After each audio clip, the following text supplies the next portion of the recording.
Why hello everyone and welcome to a brand new video. So of course ladies and gentlemen, it is that time of the year once again as I am going to be doing another iteration into my longest running series on the channel, and as of course I am going to be doing my final thoughts on Call of Duty Modern Warfare 2. So as you guys are aware, a little bit later this week on Friday, Modern Warfare 3 will be releasing, so that means Modern Warfare 2 is effectively on its way out, and in similar fashion to the videos I've made in almost the past decade now, today I am going to be doing my final thoughts on Modern Warfare 2. So this one's going to be a little bit more of a back commentary. I just have a couple notes I am going to be reading off, just kind of discussing what were my thoughts on Modern Warfare 2. Did I like the game? Did I not like the game? Pros and cons, kind of a reflection upon the past year, and all kinds of things like that. So with that being said, guys, if you go on to enjoy this video at any given point in time, make sure to leave a like on it down below, as well as be sure to subscribe. So without further ado, let's dive right into it. And alright, so Modern Warfare 2, I think it's only appropriate to do a bit of a retrospective look at the launch of Modern Warfare 2, kind of the build up to Modern Warfare 2, and then go ahead and talk about the post-launch content kind of leading up until today. Because one thing that I found very interesting about the past year is that although Modern Warfare 2 died off, and I will get to that a little bit later, there was a lot of hype behind the game. I mean, going into Modern Warfare 2, just as an example, the beta of the game was the most played beta in Call of Duty history, so it beat Modern Warfare 2019's, it beat Black Ops 3's, it beat Black Ops 4's, just as a couple of examples. And going into the game, it was a very highly pre-ordered game. There was a lot of interest going around online, and that was kind of reflected in a lot of different videos and just overall kind of numbers surrounding the game. I mean, just talking about from a personal note, some of my most popular videos on my channel that broke a couple 100,000 views were on Modern Warfare 2, because at the launch of Modern Warfare 2 and kind of the couple weeks afterwards, there was a lot of interest in the game, and for good reason, because, you know, a lot of people, including myself, were expecting that Modern Warfare 2 was going to be basically a direct sequel to Modern Warfare 2019. I mean, not in the way that is, because of course the story continues on from Modern Warfare 2019 to Modern Warfare 2. However, when I'm talking about actual gameplay itself, I mean, a lot of people thought that, and Infinity Ward even kind of promised this, is that Modern Warfare 2019 kind of peaked around Season 5 and Season 6 when it comes to the gameplay, when it comes to the camos, when it comes to the maps, when it comes to the movement, all kinds of things like that, as well as when it comes to the content, which I will get to that a little bit later. And we just thought that with Modern Warfare 2, it was just basically going to be an extension of that. I mean, on day one, it was effectively going to be Modern Warfare 2019 Season 7. And that's what a lot of people were hoping for. However, unfortunately, that really wasn't the case. Now, here's the thing. I will say that Modern Warfare 2, when it comes to a gameplay perspective, is very good. I mean, the engine itself is incredible. The guns themselves, the rendering, how everything feels is very smooth. And objectively speaking, Modern Warfare 2's foundations were very good. However, it just wasn't what the players wanted. And looking back on it, it seems like that was the major Achilles heel of Modern Warfare 2. And that is, it felt like Infinity Ward kind of dropped the ball a little bit, you know, when it comes to stuff like movement as an example. To be perfectly honest, as I'm sure many of you are aware, the movement in Modern Warfare 2 felt a little bit slow. Now again, referring back to my last point, it felt fine when it comes to like the engine and stuff like that, and the actual mechanics itself were very solid. However, it just felt very slow, and a lot of people, including myself, were just kind of hoping that at one point or another we were just going to get patched and then the movement was just going to change and it was going to feel like Modern Warfare 2019's. However, that never happened, and even though many people kind of voiced their concerns about that, Infinity Ward doubled down and said, no, this is what we're going to do. Modern Warfare 2's movement is not going to be changing at all. And then when you get to some other factors, for example, when Modern Warfare 2 initially released, it was a pretty glitchy game, and the odd thing was a lot of these glitches weren't actually fixed for a little while. For example, I'll just use this one because it's a very nuanced glitch, it's a very annoying glitch, and it affected me very personally, and that is, if you actually had the stick and move layout when you were playing Modern Warfare 2 and you were trying to spawn into a ground war match, it simply would not let you, because you would hit the button to spawn in and it would not work. There is no rhyme or reason to why this happened. There's really no reason why this should have happened. However, the weirdest thing was, this glitch persisted from about the end of November 2022 until the launch of Season 2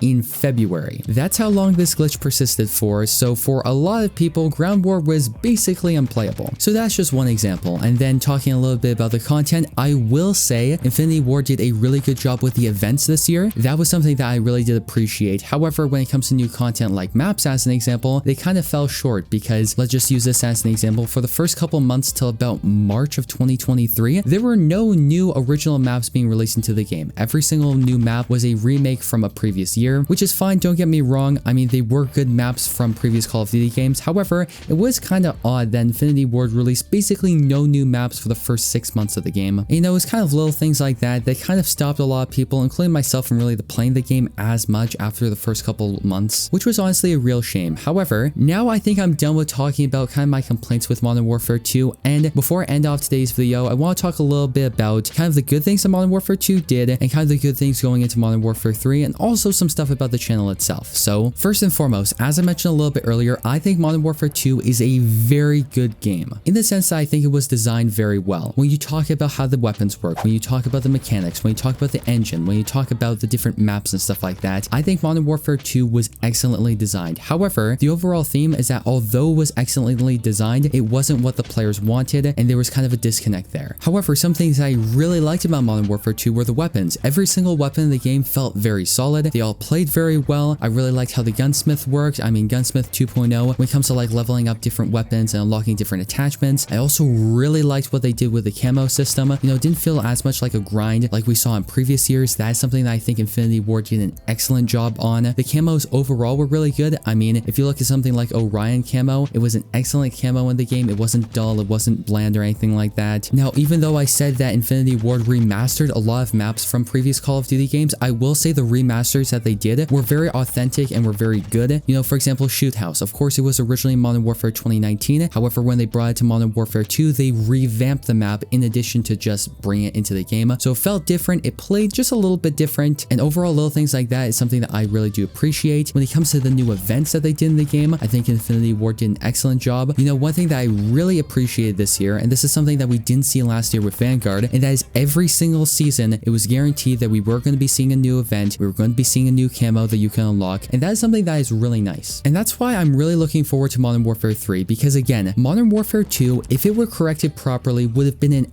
outstanding game. You know, I think in my opinion, it would have easily surpassed Modern Warfare 2019 if they really did what the players wanted. And that's why I'm looking forward to Modern Warfare 3, because after playing the beta and after hearing things from Sledgehammer Games, it appears that they're really listening to the community. And it seems like overall Modern Warfare 3 is going to be the game that Modern Warfare 2 was supposed to be. And that's why I'm looking forward to it. Now, I know you can say year after year, oh, of course they're listening to the community this year. However, it's actions and words. If you look at Modern Warfare 2 and you look at Modern Warfare 3, just simply try out the movement. You can see that Sledgehammer Games listened and they realized that we didn't want the Modern Warfare 2 style movement. So for Modern Warfare 3, they brought back the Modern Warfare 2019 style movement, which is something they didn't have to do if they weren't listening to the community. So overall, those are my thoughts on Modern Warfare 2 and also kind of a snippet of talking about Modern Warfare 3 and kind of my hopes for Modern Warfare 3. But yeah, I will say, to be perfectly honest with you guys, over the past year, I really did not upload that much. And that is something that I want to fix in Modern Warfare 3. That is my biggest goal for Modern Warfare 3, is to become consistent again like I did in previous years. And also just enjoy the game again. So that means I am going to be playing it a lot more. I mean, to be perfectly honest, the last game that I played the entire year through that I thoroughly enjoyed was Black Ops Cold War, which was about 2 years ago now. So overall, my hopes for Modern Warfare 3 is that it's a good game, it's a fun game, I make more consistent videos, and also, even though I didn't upload as much over this past year, I still want to thank you guys a lot for the support over the past year, because just using this as an example, the channel hit 6,000 subscribers, which is an awesome milestone, and I really do appreciate that. And also, some of my most popular videos I upload during Modern Warfare 2. I mean, my second and also my third most popular video, which combined have a total of 300,000 views, were uploaded in Modern Warfare 2. So overall, I think it was a pretty good past year. It certainly could have been better, but it certainly could have been worse. And overall, I am very much looking forward to Modern Warfare 3. So with that being said, guys, if you went on to enjoy this video at any given point in time, make sure to leave a like on it down below, as well as be sure to subscribe and turn on post notifications, so that way you guys will not miss any of the latest and greatest Call of Duty news, class ups, intel, and so much more. So thank you very much for watching. I'm your host, Deeper Jungle, and as always, I hope to see you in the next one.